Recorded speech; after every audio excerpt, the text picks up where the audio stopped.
ಭೋವಿ ನಿಗಮದಲ್ಲಿ ಕೋಟಿ ಕೋಟಿ ರೂಪಾಯಿ ಅವ್ಯವಹಾರದ ಆರೋಪದ ವಿಚಾರಕ್ಕೆ ಸಂಬಂಧಪಟ್ಟಂತೆ ಮತ್ತಷ್ಟು ಬೆಳವಣಿಗೆಗಳಾಗ್ತಾ ಇದೆ. ಭೋವಿ ನಿಗಮದ ಕೋಟಿ ಕೋಟಿ ಅವ್ಯವಹಾರದ ಆರೋಪ ಹೈಕೋರ್ಟ್ ಚಾಟಿ ಬೀಸಿದ ಬೆನ್ನಲ್ಲೇ ತನಿಖೆಯನ್ನು ಚುರುಕುಗೊಳಿಸಿದೆ ಸಿಸಿಬಿ ಸ್ಪೆಷಲ್ ಎಸಿಪಿ ನೇತೃತ್ವದಲ್ಲಿ ಇನ್ವೆಸ್ಟಿಗೇಷನ್ ಚುರುಕುಗೊಂಡಿರುವಂತಹದ್ದು. ಜೀವಾ ತನಿಖೆಯನ್ನ ಕರೀಲಿಕ್ಕೆ ಕಾರಣ ಏನು ಅಂತ ಹೇಳಿ ಪ್ರಶ್ನೆ.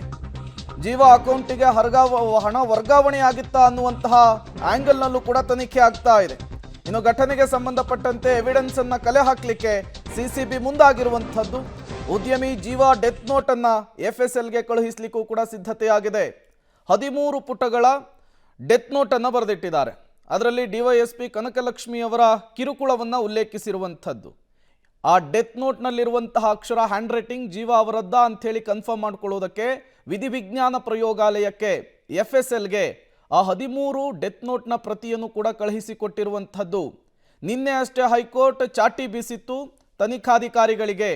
ಡಿವೈಎಸ್ಪಿ ಸ್ಥಾನದಲ್ಲಿ ಬೇರೆ ಸಾಮಾನ್ಯ ಪ್ರಜೆ ಯಾರಾದರೂ ಇದ್ದಿದ್ರೆ ನೀವು ಹೀಗೆ ವರ್ತಿಸ್ತಿದ್ರಾ ಅಂತ ಕೂಡ ಪ್ರಶ್ನೆಯನ್ನ ಮಾಡಿತ್ತು. ನನ್ನ ಬಳಿ ಜೀವಾ ಎಲ್ಲ ಹೇಳಿಕೊಂಡಿದ್ಲು. ಕೋರ್ಟ್ ಆರ್ಡರ್ ಪ್ರಕಾರ ತನಿಖೆಗೆ ಸಹಕರಿಸಲಿಕ್ಕೂ ಕೂಡ ಹೋಗ್ತಾ ಇದ್ರು. ಕಳೆದ 1.5 ವರ್ಷದಿಂದ ತನಿಖೆಯನ್ನ ಅವರು ಫೇಸ್ ಮಾಡ್ತಾ ಇದ್ರು. ಕನಕಲಕ್ಷ್ಮಿ ಬಳಿ 7-8 ಬಾರಿ ವಿಚಾರಣೆಯನ್ನ ಎದುರಿಸಿದ್ದಾರೆ ಜೀವಾ ಅವರು. ಸುಮಾರು 25 ಲಕ್ಷ ಲಂಚದ ಹಣಕ್ಕೆ ಬೇಡಿಕೆ ಇಟ್ಟಿದ್ರು ಅನ್ನುವಂತಹ ಆರೋಪ. ಭೋವಿ ನಿಗಮದಿಂದ ನಮಗೆ ಯಾವುದೇ ದುಡ್ಡು ಬಂದಿಲ್ಲ, ಟಾರ್ಚರ್ ಅನ್ನ ಕೊಟ್ಟು ನನ್ನ ಸಹೋದರಿಯನ್ನ ಸಾಯಿಸಿದ್ದಾರೆ ಅಂತ ಹೇಳಿ ಹಿಂದಿನ ತನಿಖಾಧಿಕಾರಿಗೆ ಎಲ್ಲಾ ಮಾಹಿತಿಯನ್ನ ಕೊಡುವ ಕೆಲಸವನ್ನ ಜೀವಾ ಮಾಡಿದ್ರು. ಉದ್ಯಮಿ ಜೀವಾ ಸಹೋದರಿ ಸಂಗೀತ ಈ ವಿಚಾರಕ್ಕೆ ಸಂಬಂಧಪಟ್ಟಂತೆ ಹೇಳಿಕೆಯನ್ನು ಕೊಟ್ಟಿದ್ದಾರೆ ಪಬ್ಲಿಕ್ ಟಿವಿಗೆ.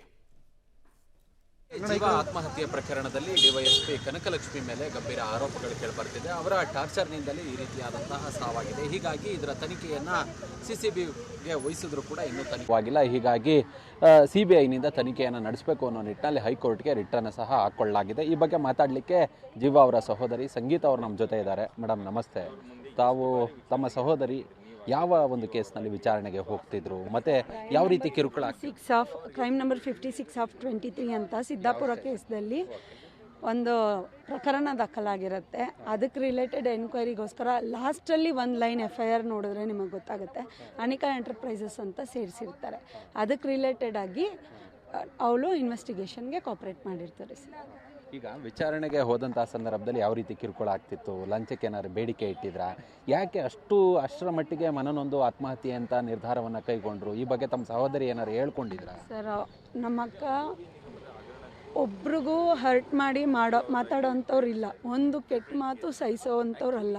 ನಮ್ಮ ಮನೇಲಿ ನಮ್ಮನ್ನು ಹಂಗೆ ಬೆಳೆಸೂ ಇಲ್ಲ. ಆ ವರ್ಡ್ಸ್ ಎಲ್ಲ ನಮಗೆ ಬರೋದೂ ಇಲ್ಲ. ಅಲ್ಲಿ ಕರೆದು ಕೇಸಿಗೆ ರಿಲೇಟೆಡ್ ಏನೂ ಕೇಳಿದೆ. ಟಿ ವಿ ವಿಡಿಯೋ ಆನ್ ಮಾಡುವಾಗ ಮಾತ್ರ ಈ ಕಂಪ್ನಿದು ಅದು ತಂದಿದ್ದೀರಾ ಇದು ತಂದಿರಾ ಅಂತ ಕೇಳಿಬಿಟ್ಟು ಉಳಿದಿದ್ದೆಲ್ಲ ಟೈಮಲ್ಲೂ ನಿಮ್ಮ ಫ್ಯಾಮ್ಲಿ ಹೆಂಗೆ, ನಿಮ್ಮ ಫ್ಯಾಮ್ಲಿ ಹಿಂಗೆ, ನಿಮಗೆ ಯಾರೂ ಇಲ್ಲ, ಹಂಗೆ ಹಿಂಗೆ ಅಂತ ತುಂಬ ವರ್ಡ್ಸ್ಗಳು ತುಂಬ ಯೂಸ್ ಮಾಡಿದ್ದಾರೆ ಸರ್. ಆ್ಯಂಡ್ ನಾನು ಕೋರ್ಟಲ್ಲಿ ವರ್ಕ್ ಮಾಡ್ತಿರೋದ್ರಿಂದ, ನಾನು ಈ ಕೇಸ್ ನಡೆಸ್ತಾ ಇರೋದ್ರಿಂದ ಅವಳು ಡೈರೆಕ್ಟಾಗಿ ನನ್ನ ಮೇಲೇನೂ ಹೇಳಿದ್ದಾಳೆ. ನಾನು ನಿಮ್ಮ ತಂಗಿನ ಏನು ಮಾಡಬೇಕು ನನಗೆ ಗೊತ್ತು, ಅವ್ರದ್ದು ಎಂಟೈರ್ ಇದನ್ನು ಇದು ಮಾಡಿಸ್ತೀನಿ ಅದು ಮಾಡಿಸ್ತೀನಿ ಅಂತ ಅವಳನ್ನ ಹೆದರ್ಸೋಕ್ಕೆ ಪ್ರಯತ್ನ ಪಟ್ಟಿದ್ದಾರೆ ಸರ್. ಅವಳು ಡೆತ್ ನೋಟಲ್ಲಿ ಇರೋದನ್ನ ನಾನು ಹೇಳ್ತಾ ಇರೋದು. ನನ್ನ ಇಟ್ಟು ಅವಳು ಸ್ವಲ್ಪ ಜಾಸ್ತಿ ಟಾರ್ಚರ್ ಮಾಡಿದ್ದಾರೆ ಸರ್. ಈಗ ಡಿವೈಎಸ್ಪಿ ಕನಕಲಕ್ಷ್ಮಿ ಅವರು ವಿಚಾರಣೆ ಸಂದರ್ಭದಲ್ಲಿ ಈಗ ವಿಡಿಯೋವನ್ನು ಅವ್ರು ಬೈಯುವಂತಹ ಸಂದರ್ಭದಲ್ಲಿ ಆಫ್ ಮಾಡೋದು ಅಂತ, ಮತ್ತೆ ಈ ಸೈನೈಡ್ ತಂದಿದ್ದೀರಾ, ಅದ್ರ ಜೊತೆಗೆ ಈ ಬಟ್ಟೆ ಬಿಚ್ಚೆಲ್ಲ ಅವ್ರಿಗೆ ಅವಮಾನವನ್ನು ಮಾಡಿದರು, ಈ ರೀತಿಯಾದಂತಹ ಒಂದಷ್ಟು ಆರೋಪಗಳು ಕೇಳಿಬಂತು. ಇದೆಲ್ಲ ಸತ್ಯವಾ? ಇದನ್ನು ಹೇಳ್ಕೊಂಡಿದ್ರ ತಮ್ಮ ಸಹೋದರಿ? ಹೇಳಿದ್ರು ಸರ್. ಏನೇನು ಹೇಳಿದ್ರು ಸರ್? 14